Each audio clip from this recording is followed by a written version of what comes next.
Before you make any decision about your marriage, watch this. Not because I'm going to tell you to stay.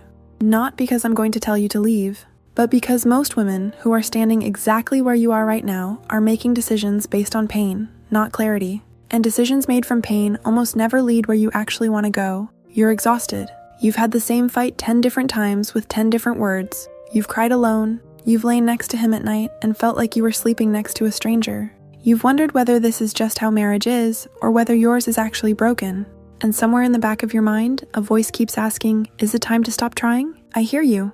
And I want you to stay with me for the next few minutes, because what I'm about to say might be the most honest thing anyone has told you about your marriage in a long time. Here's the scene I hear over and over. She's sitting at the kitchen table after another quiet dinner where they barely talked. He went straight to the couch, turned on the TV, and didn't ask how her day was.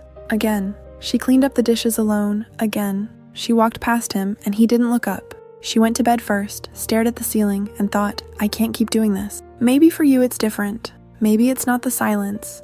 Maybe it's the constant low-grade tension, where everything feels like it's one wrong word away from a fight, where you walk on eggshells in your own home, where you've stopped sharing things with him because you already know he'll either dismiss it or make it about himself, where you feel more like a roommate than a wife, more like a manager than a partner. And the thing that makes it so painful is that this is not some stranger.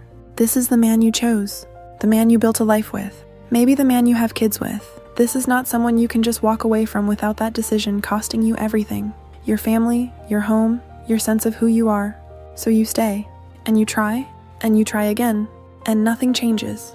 And at some point, staying starts to feel as painful as the idea of leaving. That's where you are, and that's exactly the moment I want to talk to you about. Here's why your brain is telling you it's over.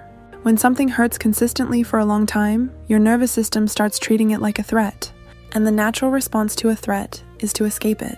So the idea of leaving starts to feel like relief. It starts to feel like the only rational option, like finally being able to breathe. And I'm not saying that's wrong. Sometimes leaving is the right thing. I'll get to that. But here's what's also true. A lot of women who are at this exact point, exhausted, disconnected, ready to quit, are actually one shift away from a completely different marriage. Not a perfect marriage, not a fairy tale, but a real one where she actually feels seen and he actually shows up and there's warmth again instead of this endless cold distance. The problem is that the pain has been going on so long that she can no longer tell the difference between a marriage that's over and a marriage that's been running on the wrong pattern for years. And those two things are not the same thing. Here's what usually happens in a marriage that's slowly falling apart, and almost nobody talks about this part honestly. It starts small. He gets stressed at work and comes home quieter than usual. She notices. She asks if he's okay. He says he's fine. She doesn't believe him. She asks again. He says he just needs some space. She hears that as rejection. She gets hurt. He sees her get hurt and feels like he did something wrong just by being tired. So he pulls back more. She panics a little and reaches out more. He feels crowded. She feels abandoned. He shuts down. She escalates. And what started as one man having a bad week at work has now turned into a pattern that plays out on repeat for years. The pursuer and the withdrawer. She chases connection. He retreats from pressure. She reads his retreat as a sign that he doesn't love her. He reads her pursuit as a sign that she doesn't trust him. Neither of them is wrong about what they feel, but both of them are stuck in a cycle that neither of them knows how to break. And the longer it goes on, the more evidence each person collects to prove that the other one is the problem. She has a long mental list of every time he shut her out. He has a long mental list of every time she came at him with anger instead of conversation.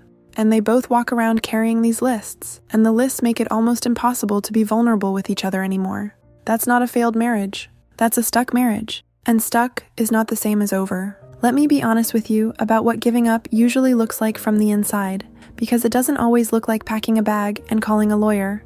Sometimes giving up looks like deciding you'll just be polite roommates for the sake of the kids. Sometimes it looks like checking out emotionally while staying physically.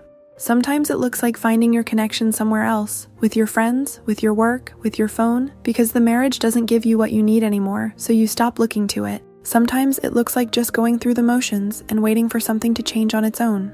And none of those things are solutions. They're just slower versions of the same ending. Real giving up, the kind that might actually be the right choice, looks different. It looks like both people have genuinely tried. One person has consistently refused to work on the relationship. There's no emotional safety left, and staying is doing more damage than leaving would. That's a real and valid reason to walk away. But if you're watching this video, I don't think that's where you are yet. I think you're tired and scared and you don't know what to do next.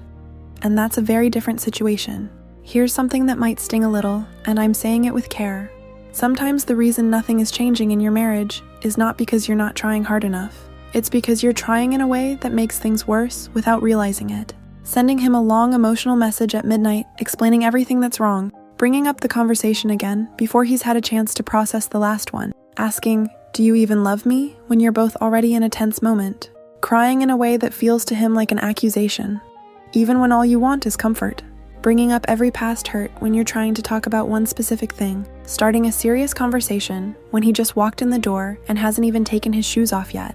All of these things come from love, from desperation, from a very real need to feel close to him again. But they land as pressure, and pressure makes a man who is already struggling emotionally go one direction, further away. This is not your fault. Nobody teaches women how to communicate in a way that actually reaches their husbands. We're taught to express our feelings, to be open, to be honest. And those things are good, but there's a way to do it that opens a conversation, and a way to do it that shuts one down before it even starts. You've probably heard the phrase emotional safety before, but I want to tell you what it actually looks like in a real marriage, because most explanations make it sound like therapy homework. Emotional safety is when both people feel like they can say something honest without it immediately turning into a fight. When he can say, "I've been really overwhelmed lately," without her treating it as an excuse. When she can say, "I've been feeling lonely," without him treating it as an attack. When a conversation can start and end without anyone feeling destroyed by it. When there's no emotional safety in a marriage, people stop talking. Not because they don't care, because every conversation feels like standing on the edge of a cliff. One wrong word and everything falls apart, so they say nothing. And the silence fills up with assumptions and resentment and distance. And here's the thing about emotional safety. One person can start rebuilding it even if the other one isn't there yet. It doesn't require a joint decision. It doesn't require him to change first. It requires you to change the energy you bring into the conversation. Instead of, "You never make time for me," try, "I miss spending real time with you. Can we do something together this weekend? Just us." Instead of, "You don't even care about this marriage anymore," try, "I feel like we've been really distant lately, and it scares me. Can we talk about it when you have some energy?" It's not about being fake. It's not about swallowing your pain. It's about choosing the words that actually get you what you want, which is a real conversation, not a shutdown. Here's what to stop doing if you want to give your marriage a real chance before you make any big decisions. Stop trying to solve the whole marriage in one conversation. One conversation cannot undo years of distance. It can only open a door. Give it time to breathe. Stop sending long emotional texts when you're at your lowest. A message written from panic rarely lands the way you need it to. Write it if you need to, just don't send it that night. Stop asking the same question in different ways, hoping for a different answer. If you've asked him whether he loves you, whether he wants to stay, whether he's checked out, and you've gotten a short answer every time, asking it again in a new way will not get you more. It will just make him feel interrogated. Stop starting important conversations at the wrong moment. He just got home from a hard day. The kids are loud. He hasn't eaten. That is not the time. Stop measuring his love by how quickly he responds or how much he initiates. Men who are emotionally overwhelmed go quiet. That quiet is not always the absence of love. Sometimes it's the absence of language for what they're feeling.